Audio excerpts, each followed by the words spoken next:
Welcome back to video 3 in this router table series. This video is going to be all about the router and using it in the table. We're going to cover installation of a bit, adjusting the height, connecting it to the power box and an accessory like a shop vac. Then we're going to set up the fence and pass a few boards through it. In the end, we're going to pop the router out of the table and convert it back to freehand use. There's a lot scheduled for this video, so let's get started. Now here's something that I didn't mention earlier. When this thing comes, it's got this clear shield in place. That protects you whenever you're running the tool freehand. We want to remove that so we can get to the collet nut with the tool. So now that we've got it mounted in the table and there's got those deflector plates that we installed earlier, it kind of reduces the need for having this clear protector in place for freehand. If we remove this, if we take this out and we put it back to freehand mode, we're going to need to grab this and reinsert it because we don't want to be catching that stuff in the gut while we're trimming. So take this guy and put it in your bag. Whoa! Take this guy and put it in your bag, keep it safe, because if we're swapping back and forth, you're going to need it. Okay, so the easiest way I've found to swap tools in and out of this is to take the height adjustment and, well, in table configuration, lower the router in the mount as far as it can. So that gives you more room to get your fingers in here. So to do that, we're going to unlock the lock and then we can run the screw to adjust the height. And that's just lowering the tool in the assembly. And once we get it down there and we can get our fingers in and monkey with it and get the wrench in there, more importantly, we're ready to use this lockout to hold the shaft of the motor, and then we can take the tool, drop it into the collet down to the appropriate height or depth, down the appropriate depth for the collet based on the tool, and then we can tighten it up.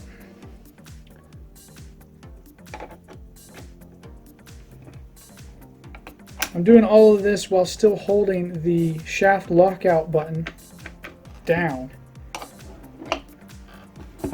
And put a good torque on it. And that's it. That's all you got to do to put a bit in the router. So now we're going to adjust the height back down.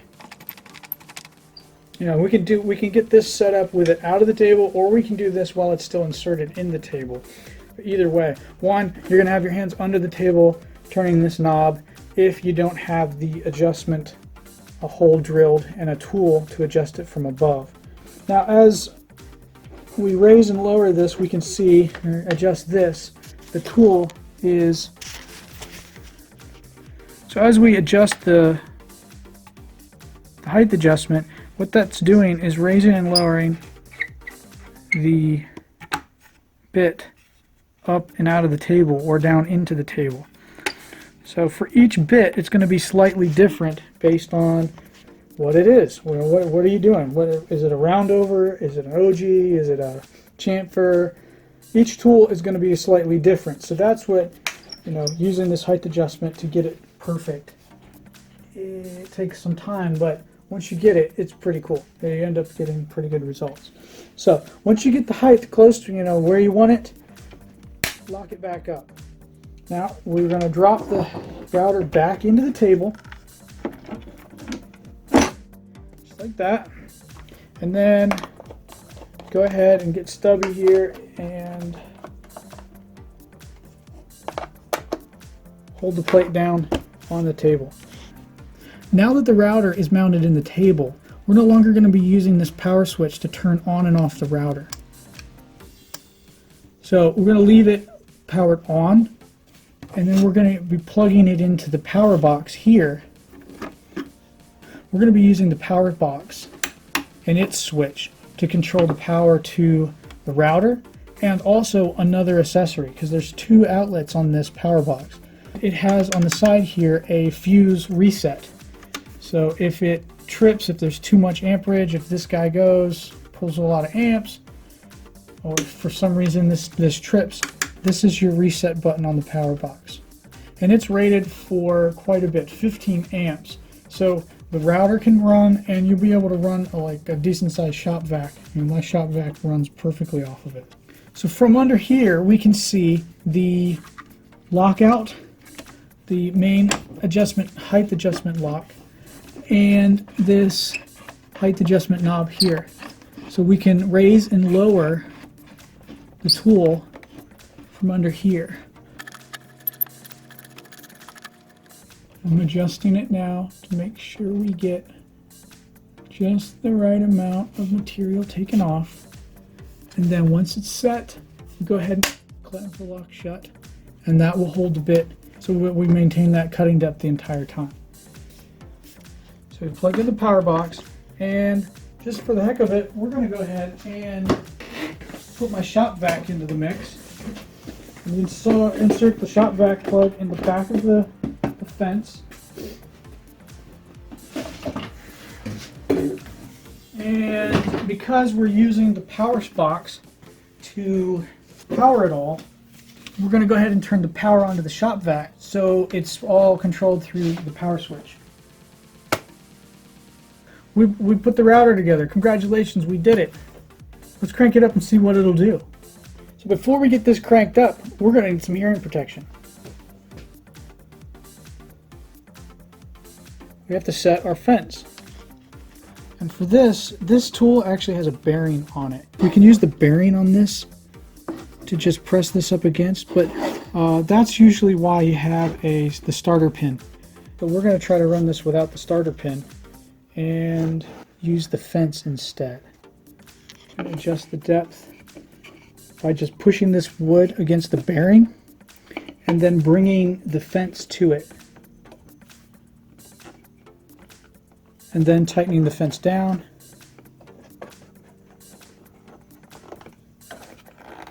That way everybody's in agreement. I did that by holding the board up a little bit so it wasn't interfering with the tool edge at all. It was above and touching the bearing and the fence. All right, here we go. We're going to crank this up. Hope you guys put your hearing protection on.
That did a good job picking up all of the waste and putting it back into, sucking it up into there. That's typically what ends up happening with me, is I end up running it with this out of the way so I can see what's going on. So typically I run this up and out of the way, but because of, with smaller material like picture frames and that kind of stuff, it can be difficult to feed through. So if your material or stock is a little bit thicker, or wider rather, you're able to run it, out here, and it's easier to get to. So we'll run it again with this in place.